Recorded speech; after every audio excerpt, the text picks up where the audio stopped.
అందరికీ నమస్కారం. నేను మీ హిమా సుబ్రహ్మణ్యన్. హోమ్ కుకింగ్ తెలుగుకి స్వాగతం.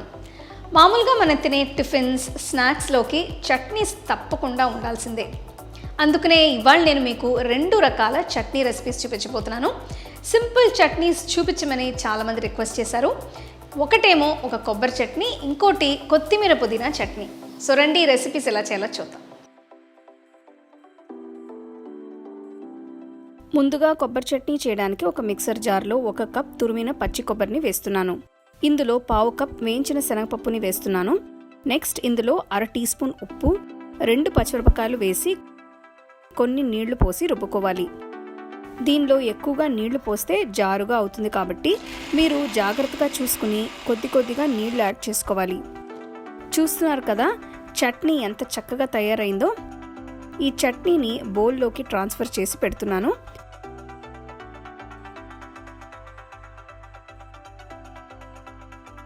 నెక్స్ట్ నేను పుదీనా కొత్తిమీర చట్నీ చేసి చూపించబోతున్నాను. దీనికోసం ఒక మిక్సర్ జార్లో 1 కప్ తురిమిన పచ్చి కొబ్బరిని వేస్తున్నాను.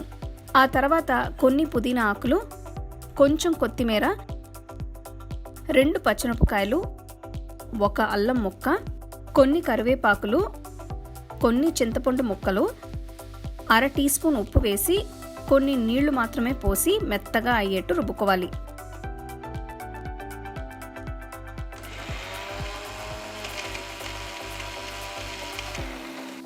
పుదీనా కొత్తిమీర చట్నీ తయారైనట్టే. దీన్ని కూడా ఒక బౌల్లోకి ట్రాన్స్ఫర్ చేస్తున్నాను.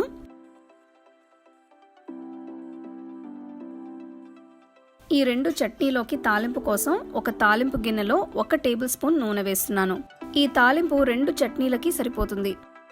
ఇందులోకి 1 టీ స్పూన్ మినప్పప్పు, 1/2 టీ స్పూన్ ఆవాలు, 1/2 టీ స్పూన్ జీలకర్ర, 2 ఎండుమిరపకాయలు, చిటికెడ ఇంగువ వేసి వేయించాలి.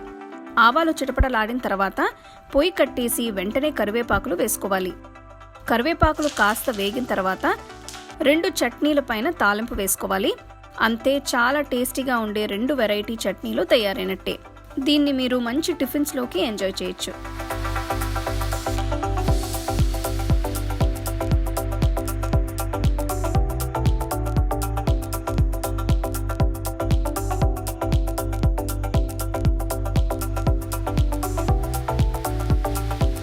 సో 2 రకాల చట్నీస్ చూసారు కదా. ఒకటి మనం యూజువల్గా చేసే కొబ్బరి చట్నీ, ఇంకోటేమో కొత్తిమీర పుదీనా చట్నీ. ఏంటి గ్రీన్ కలర్గా ఉంది, బాగుంటుందో లేదో డౌట్ఫుల్గా ఉన్నారా?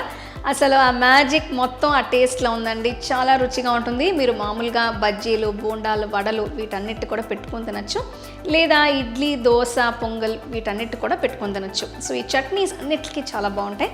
తప్పకుండా వీటిని ట్రై చేసి ఎలా ఉందో నాకు చెప్పండి.